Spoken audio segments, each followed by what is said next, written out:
Friends, আবার একটা নতুন ভিডিও নিয়ে তোমাদের সামনে চলে এসেছি।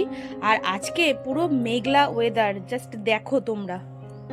ও আকাশের অবস্থা দেখো, একদম মেঘলা হয়ে রয়েছে, মানে এই পাশ আর ওই পাশ কিছু দেখা যাচ্ছে না। এখন বাজে প্রায় 8:30 থেকে 9টা। এখন একটু মানে পরিষ্কারটাও হয়েছে। আমি যখন 7টার সময় ছেলেকে পড়তে দিতে গেছি তখন অনেকটা বেশ মেঘলা ছিল।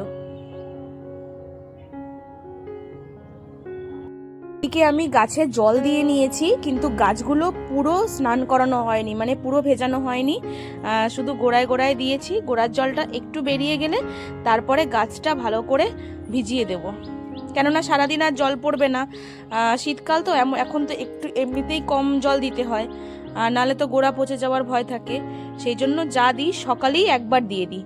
আর গরমকাল আসলে যেরকম দুবার দেওয়া হবে, কিন্তু শীতকালে একটু কমই দেওয়া হয়। শীতকাল এত ভালো লাগে কেন বলো তো? যখন চারিপাশে এত রকমের ফুল আর চারিদিকে এত রকমের শাকসবজিগুলো দেখা যায়, যেটা গরমকালে একদমই ভালো লাগে না। চারিপাশে সবুজে সবুজে থাকলেই তবে না ভালো লাগে চারিপাশটা।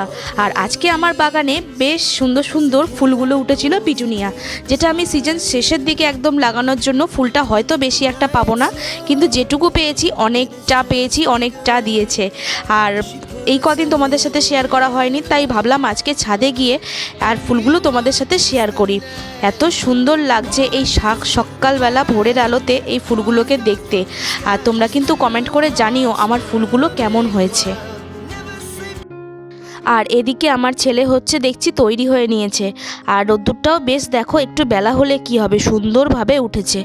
আর ছেলে তৈরি হয়ে নিয়েছে, তার কারণটা তোমাদের বলছি। আমার ছেলে যেখানে পড়ে সেখানের আজকে ব্যাচ পিকনিক। তো সব বন্ধুরা মিলে, তারপরে টিচার আর গার্জিয়ান মিলেও সব যাচ্ছে পিকনিকে।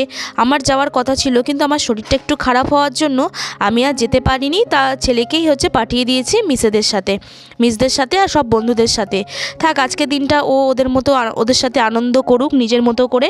আর আমার শরীরটা ভালো থাকলে হয়তো আমিও যেতে পারতাম। তো চলো ওকে একটু ছেড়ে দিয়ে আসি, কেননা মিসের বাড়িতে ওকে ছাড়তে হবে। ওখান থেকে গাড়ি করে মিস নিয়ে যাবে পিকনিকে। তো আজকের পিকনিকে ওরা যাচ্ছে সোয়াখাল। সোয়াখালে গিয়ে ওরা সারা দিনটা থাকবে, আনন্দ করবে, ঘুরবে, বেড়াবে, পিকনিক করবে। তারপরে গিয়ে আসবে 5টা থেকে 5:30টার সময়। আর যাওয়ার ঠিক ছিল না, কিছু বন্ধুরা যাবে না বলছিল, সেই জন্য আমার ছেলে বলছিল ওরা যাচ্ছে না যখন আমিও যাব না, তার মধ্যে তুমিও আবার যাচ্ছ না। কিন্তু আবার কালকেই হুট করে প্ল্যান করেছে যে সবাই মিলে চল পিকনিকে যাওয়াই যাক। তো সবাই যখন যাচ্ছে সেই জন্য আমার ছেলেও রাজি হয়ে গেছে যাওয়ার জন্য।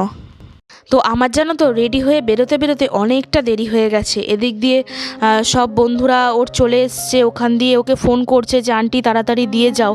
তো দেখো সবাই গাড়িতে উঠেও পড়েছে। আর এখন আমি লাস্ট মুহূর্তে এসে ওকে গাড়ির সামনে দিতে এসছি। আর চলো এখন তোমাদের সাথে এইটুকুই শেয়ার করলাম। পুরো ভিডিওটা তো তোমাদের সাথে আর শেয়ার করতে পারবো না, কেননা আমি সেখানে ছিলাম না। হয়তো থাকলে হয়তো পুরো ভিডিওটাই তোমরা পেতে। আর এরকম দুখানা 407 গাড়িগুলো আছে, মিস বুক করেছিল। দুখানাই পুরো ভর্তি স্টুডেন্ট নিয়ে ভরা। আর সাথে কিছু গার্জেন ছিল, বেশিরভাগ গার্জেনরাই যেতে পারেনি। তা যতটুকু গার্জেন গেছে সবাই, মানে যাদের সাথে পরিচিত তাদের সবাইকেই বলেছি একটু দেখে রেখো। আর কেননা ওরা যাচ্ছে, তা ওরা সবাই মিশু খেয়ে সবাই বলছে হ্যাঁ হ্যাঁ কেন দেখবো না, তোমরা যখন যেতে পারছো না তো অবশ্যই আমরা দেখে রাখবো। তো জানো তো, কোনো অসুবিধা হয়নি। আমার ছেলে সুস্থ মতো বাড়িও চলে এসছে, সেটুকু তো তোমার সাথে আর শেয়ার করতে পারিনি।